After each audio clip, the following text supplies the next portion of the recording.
ব্রাজিলে বিশ্ববিদ্যালয়ের শিক্ষার্থীদের বহনকারী একটি বাসের সঙ্গে ট্রাকের সংঘর্ষে ১২ জন শিক্ষার্থী নিহত হয়েছেন।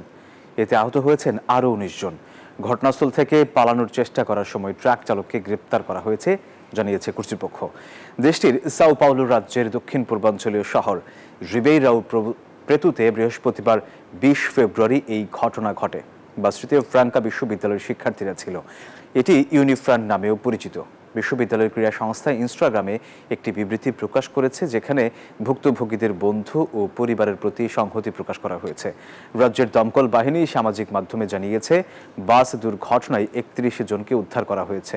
ব্রাজিলে প্রায় দুর্ঘটনা ঘটে থাকে। ২০২৪ সালে দেশটিতে সড়ক দুর্ঘটনায় ১০,০০০ মানুষের মৃত্যু হয়।